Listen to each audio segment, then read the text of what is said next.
Welcome to Employee Evaluations, delivering honest evaluations. This is part of our eBit series. Our eBit series are tidbits of e-learning information that we provide for free that allow you to review, gather wisdom and insight that you can make your next decisions moving forward. Certainly, you can look at our e-workshops, which are 1 day to multiple days long, or our e-webinars, which are 60 to 90 minutes. But let's move forward. Let's speak about the dilemma. What is the dilemma today? Well, today, leaders are sometimes hesitant to deliver clearly defined, honest evaluations for several reasons. Many organizations have their review systems and evaluations tied to employees' pay. This makes the leader hesitant to maybe give them a score that says they need correction or further development, and it holds them back sometimes on the honest review. It could be tied to employee status, hold them back from a promotion. Also, it could be tied to employee motivation, which an honest review should be tied to employee motivation, but with the right culture, you can implement employee reviews that when you're honest, the employee truly can see that it's for their benefit of development and success.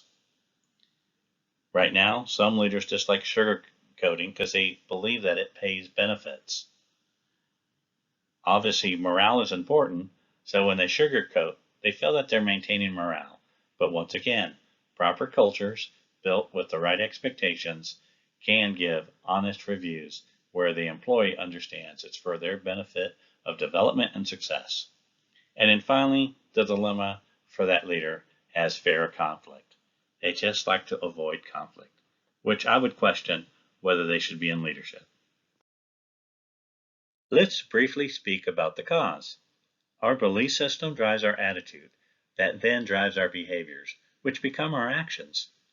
Speaking about the slide prior, if our belief system is that we have to sugarcoat a review or evaluation, maybe not be as honest or hard-hitting, that this is better for morale and better for the employee, then that will drive our attitude to where our behavior will be, not to fully give an honest review. However, if we really believe that it's best for culture for us to have honest reviews, to give proper critique, then our attitude would be have us deliver the right evaluations that give the right content where our employees know it's for their benefit, that they clearly understand, because we do want to drive their development and their success.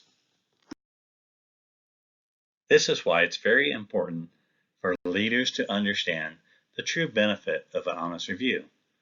Honest evaluations have this true benefit. It allows the employer to be candid. And we speak to this when we hire employees to say, at the time of your review, we will give you a review that we will be very candid because we want to make sure that you clearly know where you stand, and we want it to be a benefit to your success. You need to know what you're doing right, what you can improve on, what skills and knowledge that you probably need to learn for you to advance. Wouldn't you agree? When you speak to that on day one, then remind them of that when the evaluation time comes up. It truly has them understanding. It sets a dynamic of effective standards. It actually maintains high standards because remember, on day one, you told the employee, you are hired because we have high standards here and we believe that you meet those high standards. You told them that in the interview process. So you set your culture very importantly from day one. It develops coaching opportunities. Proper reviews and evaluations should be a time of coaching. It pinpoints development. It should clearly define, here's where we believe that you should develop further, but also have buy-in from the employee that this is where I want to develop and I agree or I disagree.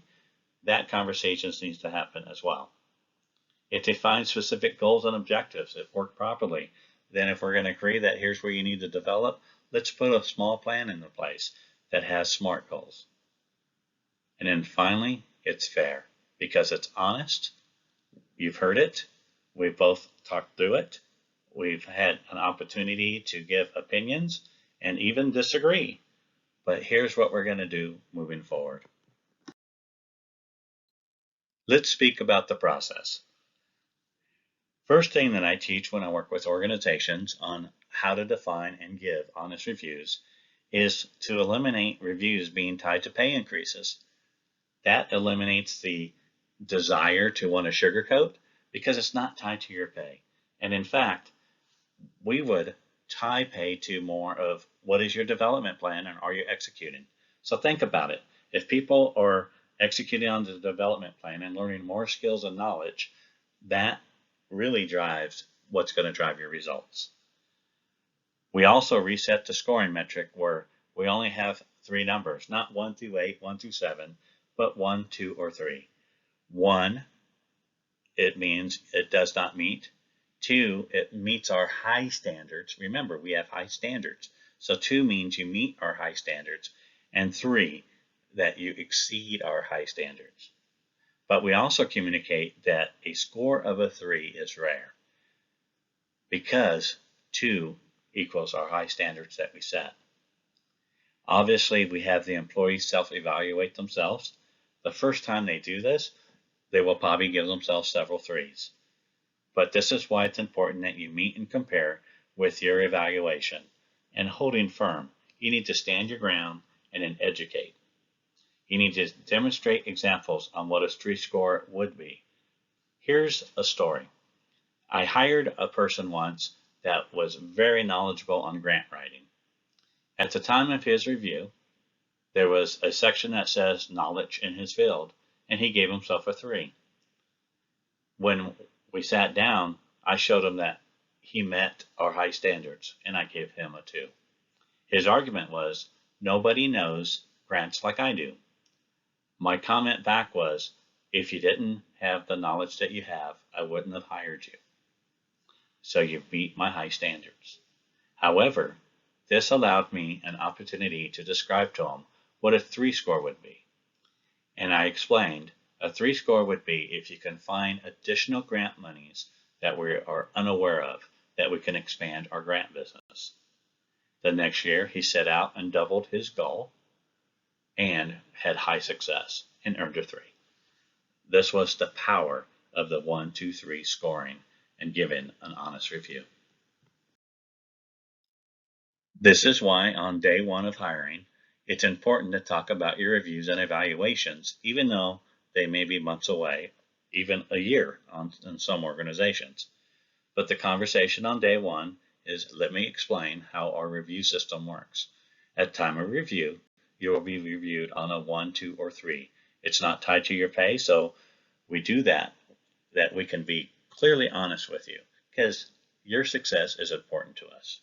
And out of respect for you, let me define that a 1 means you don't meet standards, but a 2 is that you meet our high standards. Remember, we have high standards here, and that's why you were hired, because we believe that you meet them.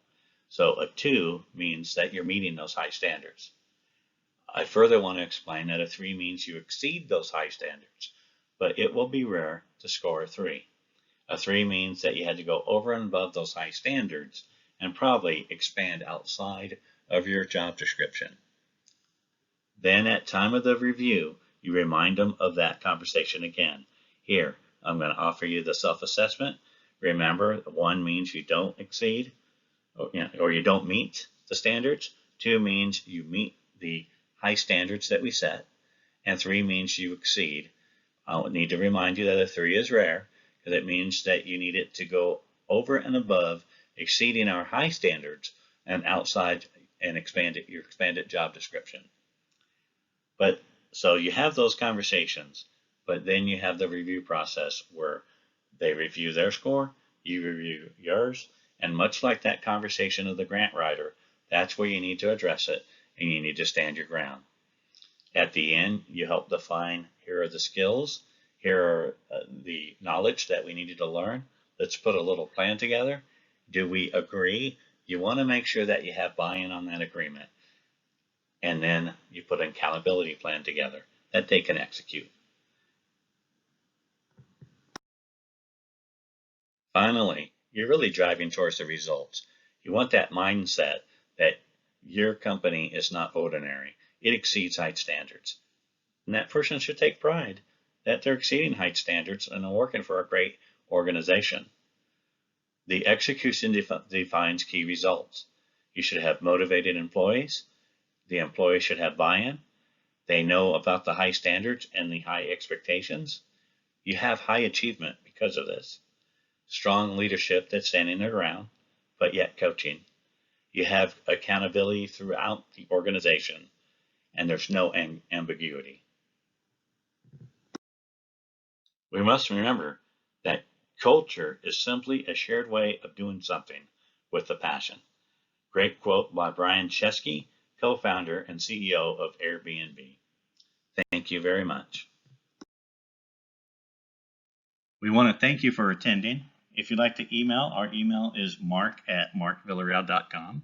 If you have questions about additional courses, you can send that to contact@markvillarreal.com. My website is markvillarreal.com. My phone number is listed there. And please subscribe to our YouTube, which this will be posted. But as we create new tidbits or other e-learnings or educational videos, you will be notified as well.